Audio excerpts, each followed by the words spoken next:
Hello guys, അപ്പോൾ നമുക്ക് പെട്ടെന്ന് തന്നെ ഒരു ബ്ലോഗ് എങ്ങനെ ക്രിയേറ്റ് ചെയ്യാൻ നോക്കാം. ആദ്യം നമ്മൾ ഗൂഗിൾ ക്രോം എടുക്കുക, എന്നിട്ട് അതിൽ ബ്ലോഗർന്ന് സെർച്ച് ചെയ്യുക. അപ്പോൾ ഇതുപോലത്തെ ഒരു സൈറ്റിലേക്കായിരിക്കും നിങ്ങൾ പോവുക. അത് ഓപ്പൺ ആയി കഴിഞ്ഞ് കഴിഞ്ഞാൽ ഇത് ഓൾറെഡി ഞാൻ സൈൻ ഇൻ ചെയ്തുകൊണ്ടാണ് ഇങ്ങനൊരു ഇതെൻ്റെ ഇതാണ്. അത് ഞാൻ മാറ്റി വേറൊരു ഗൂഗിൾ അക്കൗണ്ടിൽ ഞാനിത് ചെയ്യാൻ വേണ്ടി പോവാണ്.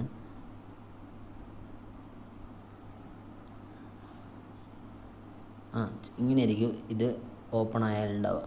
അപ്പോൾ choose your name of your blog എന്ന് വരും. അപ്പോൾ അവിടെ ഞാനത് ലക്ഷ്യ എന്ന് ടൈപ്പ് ചെയ്യാണ്. അതായത് എൻ്റെ ബ്ലോഗിൻ്റെ പേര് ലക്ഷ്യ. നെക്സ്റ്റ് അടിക്കുക. ഒരു അഡ്രസ്സ് URL ചോദിക്കുന്നുണ്ട്. അപ്പോൾ ഞാൻ എന്തെങ്കിലും ലക്ഷ്യ എന്ന് തന്നെ ടൈപ്പ് ചെയ്യുന്നു. This blog address is available. Next അടിക്കുക. ഡിസ്പ്ലേ നെയിം അത് ഞാൻ ലക്ഷ്യ എന്നടിക്കുന്നത്. നിങ്ങൾ എന്താണോ ബ്ലോഗിന് ഉദ്ദേശിക്കുന്നത് ആ ഒരു പേര്. അങ്ങനെ ഇത് ടൈം എടുക്കും ഫിനിഷ് ചെയ്യുക. അപ്പോൾ ഇതുപോലത്തെ ഒരു ഇൻ്റർഫേസിലേക്കായിരിക്കും നമ്മൾ പോവുക. This page may have mood ഇതുപോലത്തെ ഒരു ഇൻ്റർഫേസിലേക്കായിരിക്കും നമ്മൾ പോവുക. അപ്പോൾ നമ്മൾ ചെയ്യുന്ന സമയത്ത് ഈ ഡെസ്ക്ടോപ്പ് സൈറ്റിൽ ഇട്ട് കഴിഞ്ഞാലാണ് ഈ ഒരു മോഡ്. ഈ ഡെസ്ക്ടോപ്പ് ടൈപ്പ് ഓഫായി കഴിഞ്ഞ് കഴിഞ്ഞാൽ ഇങ്ങനെ ആയിരിക്കും ഉണ്ടാവുക. അപ്പോൾ ഇത് മെസ്സേജ് ക്യാൻസലാക്കി അടിക്കുക. അപ്പോൾ ഇങ്ങനെ ആയിരിക്കും ഉണ്ടാവുക. അപ്പോൾ ഇവിടുന്ന് എങ്ങനെ തുടങ്ങാമെന്ന് വെച്ച് കഴിഞ്ഞാൽ ആദ്യം നമ്മൾ ഒരു പോസ്റ്റ് ക്രിയേറ്റ് ചെയ്യണം. പോസ്റ്റും ഉണ്ട്, പേജും ഉണ്ട്. അതിൽ പോസ്റ്റ് എന്ന് പറയുന്നത് നമ്മുടെ ആ ബ്ലോഗിൻ്റെ ഫസ്റ്റ് പേജ്, അതായത് നമ്മുടെ ബ്ലോഗ് ഓപ്പൺ ആയി വരുമ്പോൾ കാണുന്ന കാര്യങ്ങളാണ് പോസ്റ്റിലുണ്ടാവുക. അപ്പോൾ ഒരു പോസ്റ്റിൽ ക്രിയേറ്റ് ചെയ്ത് ഒരു ന്യൂ പോസ്റ്റ് എടുക്കണം. വീണ്ടും ന്യൂ പോസ്റ്റ് എന്ന് പറഞ്ഞാൽ ഓപ്ഷൻ എനേബിൾ ചെയ്യാം. ആ പോസ്റ്റിൻ്റെ ടൈറ്റിൽ നമുക്കിവിടെ കൊടുക്കാൻ വേണ്ടി പറ്റും. അപ്പോൾ എൻ്റെ ആ പോസ്റ്റിൻ്റെ ടൈറ്റിൽ എന്ന് പറയുന്നത് എന്താണ്? ലക്ഷ്യ. അതായത് എൻ്റെ ആ ഒരു ബ്ലോഗിൻ്റെ പേരാണ് ലക്ഷ്യ. അത് കഴിഞ്ഞ് ഹെഡിങ് ഒരു സാധനം കൊടുക്കണം, ഡിസ്ക്രിപ്ഷൻ. അതായത് എൻ്റെ സൈറ്റ് എന്തിനാണ് ഉദ്ദേശിക്കുന്നത്. ശരിക്കും എൻ്റെ സൈറ്റ് ഞാൻ ഉദ്ദേശിക്കുന്നതെന്ന് വെച്ചാൽ എന്താ, മാത്തമാറ്റിക്സിൻ്റെ പറ്റിയിട്ടുള്ള. അപ്പോൾ അത് ഞാൻ എന്ത് ചെയ്യുന്നത് വെച്ചാൽ നേരെ ChatGPT പോകും.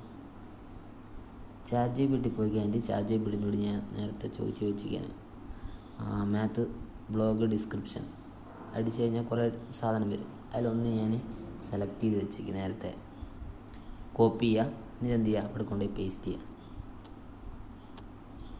ഇത്രയേ ഉള്ളൂ.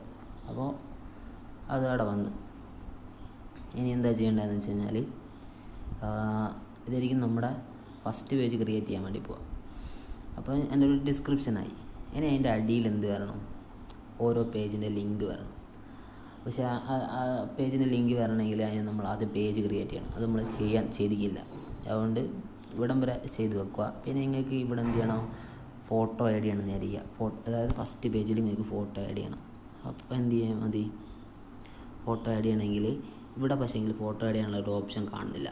ഇവിടുത്തെ ഓപ്ഷൻ എന്തൊക്കെയാണെന്ന് വെച്ച് കഴിഞ്ഞാൽ നമ്മൾ എഴുതുന്ന അത് പാരഗ്രാഫാണോ ഹെഡിങ് ആണോ അതിന് വേണ്ടിയിട്ടുള്ള ഒരു ഓപ്ഷൻ ഇവിടെ ഉണ്ട്. പിന്നെ നമ്മുടെ ഫോണ്ടിൻ്റെ സൈസ് മീഡിയം ആണോ ലാർജ് ആണോ അതിനനുസരിച്ച് മാറ്റാൻ വേണ്ടി പറ്റും. പിന്നെ ഫോണ്ട് ഏതൊക്കെ ഫോണ്ടാണ് വേണ്ടതെന്നുള്ള ഒരു രൂപം. ഇത്രയും കാര്യങ്ങളാണ് ഇവിടെ കാണുന്നുള്ളൂ. അപ്പം ബാക്കിയെല്ലാം കിട്ടണമെങ്കിൽ ഇതിനെ ഡെസ്ക്ടോപ്പ് സൈറ്റിലേക്ക് മാറ്റണം. ഡെസ്ക്ടോപ്പ് സൈറ്റിലേക്ക് മാറ്റി കഴിഞ്ഞാൽ ഇത് നമ്മളെ ഫോൺ കമ്പ്യൂട്ടർ പോലെയാവും. അപ്പോൾ ഇവിടെ കുറച്ച് കൂടുതൽ ഓപ്ഷൻസ് കാണാം. അതിൽ ഇങ്ങനെ ചെയ്യുമ്പോൾ ചെറുതായി പോയില്ലേ, ഈ 3 ഡോട്ട് കാണില്ലേ? ഈ 3 ഡോട്ട് നമ്മൾ ക്ലിക്ക് ചെയ്യുകയാണെങ്കിൽ ഇവിടെ കുറേ ഓപ്ഷൻ ഉണ്ട്. ഇത് ശരിക്കും എന്തൊക്കെയാണെന്ന് എനിക്ക് അറിഞ്ഞൂടാ. പക്ഷേ ഇതിൽ ഈ ഓപ്ഷൻ എന്ന് പറയുന്നത് ഫോട്ടോ നമുക്ക് അപ്ലോഡ് ചെയ്യാൻ വേണ്ടിയിട്ടുള്ളതാണ്. അത് നിങ്ങൾ എടുത്തു കഴിഞ്ഞാൽ പോയാ ക്ഷമമാണ്. അത് എടുത്തു കഴിഞ്ഞാൽ അപ്ലോഡ് ഫ്രം കമ്പ്യൂട്ടർ എന്നുണ്ടാവും. അതെടുക്കുക, അതിൻ്റെ ബ്രൗസ് ചെയ്യിക്കുക.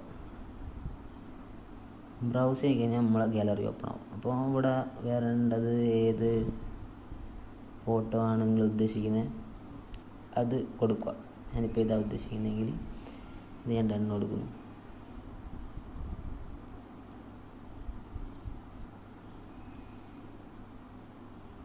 ആ ഫോട്ടോ ഇവിടെ വരും, ലക്ഷ്യ എന്ന് പറഞ്ഞിട്ട്. ഓക്കെ, ഇനി ഇതിൻ്റെ അടിയിലാണ് കാര്യങ്ങളൊക്കെ വരണ്ടേ, ഓരോ ലിങ്കും വരണ്ടേ. പക്ഷേ അത് ഞാൻ ഇപ്പം ചെയ്യുന്നില്ല, അതിന് സ്ഥലം വിടുകയാണ്. അപ്പോൾ ഇതാണ് എൻ്റെ ഫസ്റ്റ് പേജ്. അത് ഞാൻ എന്ത് ചെയ്യുന്നു, പബ്ലിഷ് ചെയ്യുന്നു. ഇവിടെ പബ്ലിഷ് എന്നുള്ള ഓപ്ഷൻ ഉണ്ട്, കൺഫേം. അപ്പോൾ ഇതായിരിക്കും എൻ്റെ ഫസ്റ്റ് പേജ്. അപ്പോൾ ഈ ഫസ്റ്റ് പേജിൻ്റെ ഒരു ലുക്ക് മാറണമെങ്കിൽ നമ്മൾ എന്ത് ചെയ്യണമെന്ന് വെച്ച് കഴിഞ്ഞാൽ ഈ 3 ഡോട്ട് ക്ലിക്ക് ചെയ്യാം. അതിലിവിടെ തീം എന്ന് പറഞ്ഞൊരു ഓപ്ഷൻ ഉണ്ട്, അത് എനേബിൾ ചെയ്യാം. അതിന് ശേഷം എന്ത് ചെയ്യാന്ന് വെച്ച് കഴിഞ്ഞാൽ ഇവിടെ നിങ്ങൾക്ക് നിങ്ങളുടെ ബ്ലോഗ് എങ്ങനെയാണോ കാണേണ്ടത് അതിൻ്റെ ഒരു ലേ ഔട്ട് നിങ്ങൾക്ക് സെലക്ട് ചെയ്യാവുന്നതാണ്. ഞാനിപ്പോൾ ഇത് ഡിഫോൾട്ടായിട്ട് നമുക്ക് ഇതായിരിക്കും ഉണ്ടാവുക, ഇത് ഞാൻ സെലക്ട് ചെയ്യുന്നു. അത് കഴിഞ്ഞ് കഴിഞ്ഞാൽ കസ്റ്റമൈസ് എന്ന് പറഞ്ഞൊരു ഓപ്ഷൻ ഉണ്ട്. കസ്റ്റമൈസ് എന്ന് പറഞ്ഞൊരു ഓപ്ഷൻ ഉണ്ട്. ആ ഓപ്ഷനിൽ പോയി കഴിഞ്ഞ് കഴിഞ്ഞാൽ നമുക്ക് എന്ത് ചെയ്യാം, ഇവിടെ ചേഞ്ച് ഇമേജ് എന്ന് പറഞ്ഞൊരു ഓപ്ഷൻ ഉണ്ട്. ആ ചേഞ്ച് ഇമേജ് എടുത്തു കഴിഞ്ഞാൽ നമുക്ക് ആ ബാക്ക്ഗ്രൗണ്ടിൽ ഇമേജ് മാറ്റാം. ഏതാണോ ഇപ്പോൾ നേച്ചർ, ഫാമിലി, കുറേ ഓപ്ഷൻ ഉണ്ട്, ഇഷ്ടമാതിരി സാധനങ്ങളുണ്ട്. നിങ്ങൾക്ക് ഇഷ്ടപ്പെട്ട ഒരു പിക്ചർ നിങ്ങൾ സെലക്ട് ചെയ്യാം.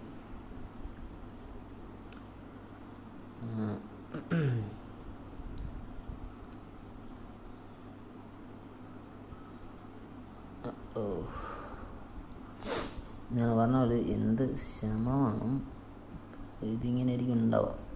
അല്ല, എനിക്ക് ഇപ്പോൾ കാണിച്ചു തരാൻ വേണ്ടിയിട്ട് ഞാൻ എന്ത് ചെയ്യുന്നു, ഒരു പിക്ചർ സെലക്ട് ചെയ്യുന്നു, എണ്ണ കൊടുക്കുന്നു. അപ്പോൾ അതിൻ്റെ ബാക്ക്ഗ്രൗണ്ട് ഉണ്ടാവും, ഇങ്ങനെ ഉണ്ടാവും. ഓക്കെ അല്ലേ? വേണമെങ്കിൽ കളറെല്ലാം മാറ്റാം. ഇവിടെ നിന്ന് നമുക്ക് കളറെല്ലാം മാറ്റി സെറ്റാക്കാം. ഓക്കെ അല്ലേ? അപ്പോൾ ഇതുപോലെ ഉണ്ടാവും. അതിന് ബാക്ക് അടിക്കാം. സോറി, ഇത് സേവ് ചെയ്യണേ. ഇത് സേവ് ചെയ്യാൻ എങ്ങനെയാണെന്ന് വെച്ച് കഴിഞ്ഞാൽ ഇതിൻ്റെ ഏറ്റവും അടിയിൽ ഇവിടെ കണ്ടിക്കുക ഒരു സാധനം ചിഹ്നം, അത് ഞെക്കണം. അത് നമ്മൾ ക്ലിക്ക് ചെയ്ത് കഴിഞ്ഞാലാണ് ഇത് സേവ് ആവുള്ളൂ. ഇതെല്ലാം വളരെ ചെറിയ ചെറിയ കാര്യങ്ങളാണ്, പക്ഷെ നിങ്ങൾ ചെറിയ അതായത് സമയമെടുക്കും. ഇതൊക്കെയാണ് ഇതിൻ്റെ ഒരു പ്രശ്നമല്ല, ഇതാണ് ഞാൻ വീഡിയോ ചെയ്യുമ്പോൾ ലാഗാവും എന്ന് പറയുന്നത്. അപ്പോൾ അത് ആയിരുന്നു വിചാരിക്കാം. ഈ 3 ഡോട്ട് എടുത്തു കഴിഞ്ഞ് വ്യൂ ബ്ലോഗ് എന്നല്ല ഏറ്റവും അടിയിലുള്ള അത് എടുത്തു കഴിഞ്ഞാൽ നമ്മുടെ ബ്ലോഗ് ഓപ്പൺ ആയി വരും. ഇതാണ് നമ്മുടെ ബ്ലോഗ്. ഇങ്ങനെയായിരിക്കും സാധനം ഉണ്ടാവുക. റീഡ് മോർ എടുത്തു കഴിഞ്ഞാൽ ഇത്രയായിക്കാളും. ഇതാണ് നമ്മുടെ ഫസ്റ്റ് പേജ്, ലക്ഷ്യ. ഓക്കെ, പക്ഷെ ഇത് 2 ലക്ഷ്യമാവേണ്ട കാര്യമില്ല. ഇവിടെ അങ്ങനെ നമുക്ക് പേര് മാറ്റാൻ, ഇവിടെ ഹെഡിങ് മാറ്റാം. അപ്പോൾ ഇതാണ് നമ്മളെ ഫസ്റ്റ് പേജ്. അപ്പോൾ ഈ ഫസ്റ്റ് പേജിൽ ഞാനൊരു പിക്ചർ ആഡ് ചെയ്തിട്ടുണ്ട്, പിന്നെ നമ്മളെ ബ്ലോഗിൻ്റെ സൈറ്റും കൊടുത്തിട്ടുണ്ട്, മേലെ എൻ്റെ പേര് എഴുതിയിട്ടുണ്ട്. അത്രയേ ഉള്ളൂ. അപ്പോൾ ഫസ്റ്റ് പേജ് എങ്ങനെ ക്രിയേറ്റ് ചെയ്യുക എന്നുള്ളതാണ് നമ്മളിപ്പം പറഞ്ഞത്. ഇനി എന്ത് ചെയ്യണമെന്ന് വെച്ച് കഴിഞ്ഞാൽ ഓരോ പേജ് ക്രിയേറ്റ് ചെയ്യണം. ആ ഒരു വീഡിയോ ഞാൻ ഇപ്പം തന്നെ ഇടുന്നില്ല, അപ്പോൾ 8 മിനിറ്റ് ആയില്ലേ. അത് അടുത്ത വീഡിയോയിൽ പറഞ്ഞുതരാം. ഈ നമുക്ക് പേജ് ക്രിയേറ്റ് ചെയ്യണം, എന്നിട്ട് ഇവിടെ ലിങ്ക് കൊടുക്കണം. അപ്പോൾ ഓരോ ലിങ്ക് തൊടുന്ന സമയത്തും ആ പേജിലേക്ക് ഓപ്പൺ ആയി വരണം. ആ ഒരു പരിപാടിയിലേക്കാണ് നമ്മളൊക്കെ ഇനി പോകേണ്ടത്. ഈ കളറെല്ലാം മാറ്റാം കേട്ടോ, അല്ലെങ്കിൽ ഞാൻ ലാസ്റ്റ് പറഞ്ഞുതരാം.